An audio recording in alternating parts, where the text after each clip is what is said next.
Fala galera, mais um dia para o nosso devocional diário. Hoje a gente vai continuar falando de Atos 18, parte final de Atos 18 hoje. Eu sou André Maldonado e o AB7 é uma produção do JC na Veia.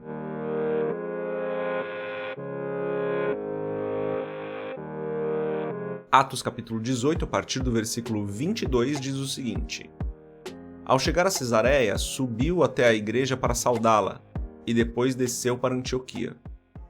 Depois de passar algum tempo em Antioquia, Paulo partiu dali e viajou por toda a região da Galácia e da Frígia, fortalecendo todos os discípulos.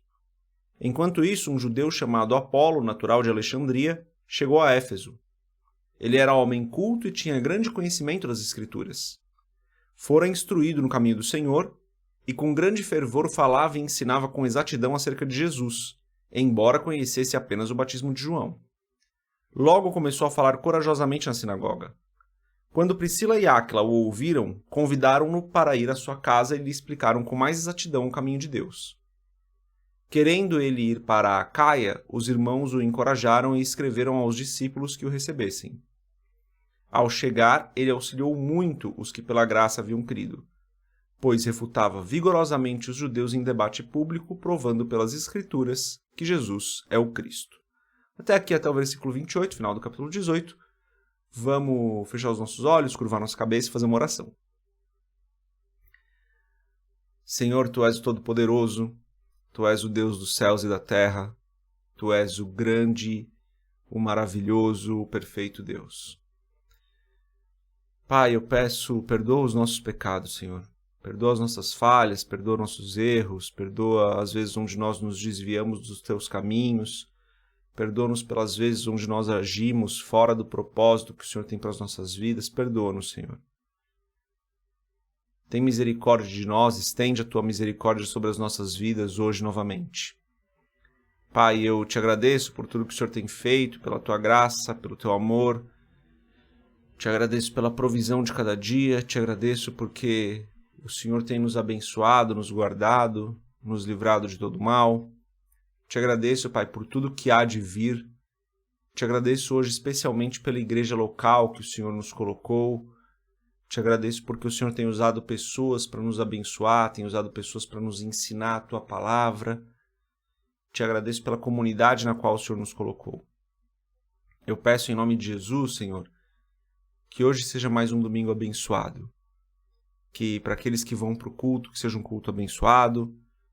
Para aqueles que hoje não têm uma reunião na igreja, que seja um tempo em família, um tempo entre amigos, que seja realmente para a Tua glória, Pai. Que tudo que nós façamos hoje seja para a Tua glória.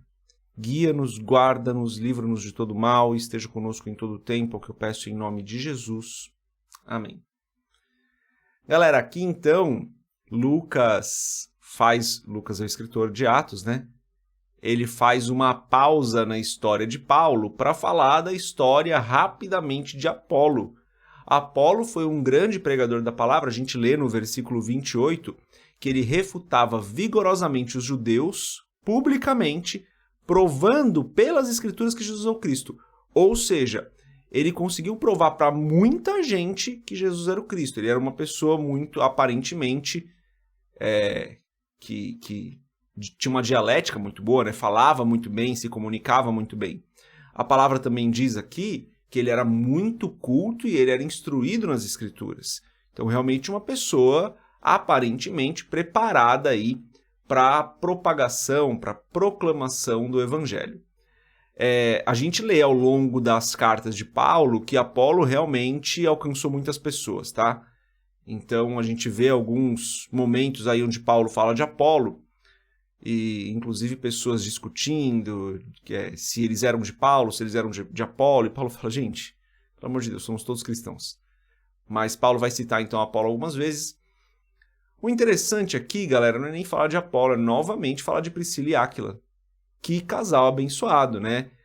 Veja, tá escrito assim, ó, no versículo 24, presta atenção nisso, olha que interessante. Ele era um homem culto e tinha grande conhecimento das Escrituras. Ou seja, quando ele chega em Éfeso, lugar que Priscila e Áquila estão ali com a casa deles, ele já era um homem culto e instruído nas Escrituras. Olha o que está escrito logo depois. Fora instruído no caminho do Senhor, ou seja, ele conhecia o caminho de Cristo. e com grande fervor falava e ensinava com exatidão acerca de Jesus. Ou seja, ele já conseguia ensinar as pessoas no caminho de Cristo. Embora só conhecesse o batismo de João, ainda não conhecia o batismo do Espírito, né?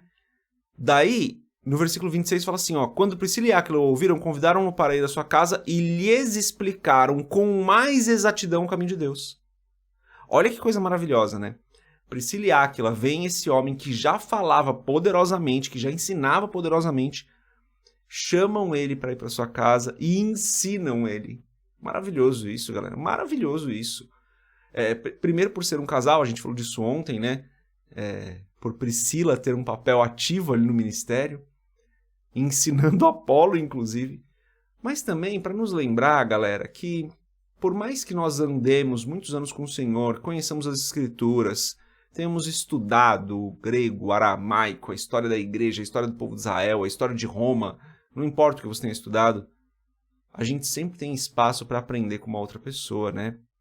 Você vê, Apolo era instruído nas Escrituras, conhecia o caminho, podia ensinar, falava de maneira poderosa, com ousadia, convencia até mesmo os judeus, mas mesmo assim teve espaço ali para aprender ainda mais com Priscila e Áquila.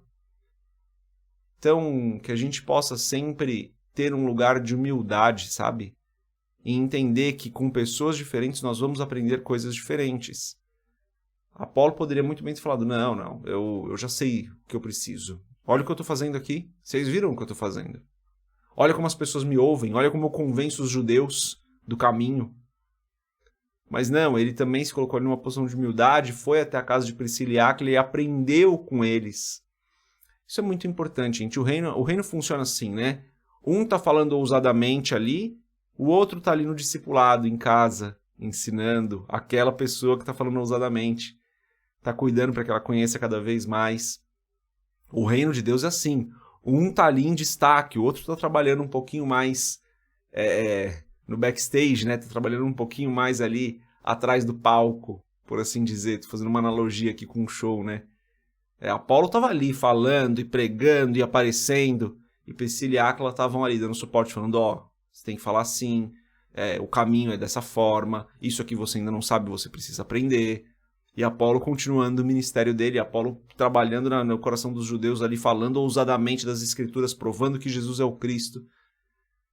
Então, maravilhoso o reino de Deus, galera. Tem aquela pessoa que vai fazer a tarefa A, a pessoa que vai fazer a tarefa B, a pessoa que vai fazer a tarefa C, e todos juntos, como um grande corpo de Cristo na Terra, funcionam para que o reino cresça, para que o nome de Jesus seja proclamado, para que Deus seja glorificado. Então tem esses dois ensinamentos aqui, né? O primeiro deles é que a gente sempre vai poder aprender com outras pessoas. A gente tem que ser humilde, a gente tem que entender que nós não somos donos da verdade e que a gente tem sim algo para aprender com os outros. E o segundo é dar graças a Deus e glorificar, agradecer ao Senhor pela maravilha que é o corpo de Cristo, né? Um faz uma tarefa, outro faz outra e o corpo vai sempre crescer. É isso, galera. Deus abençoe a sua vida, a gente se vê amanhã se Deus quiser. Paz!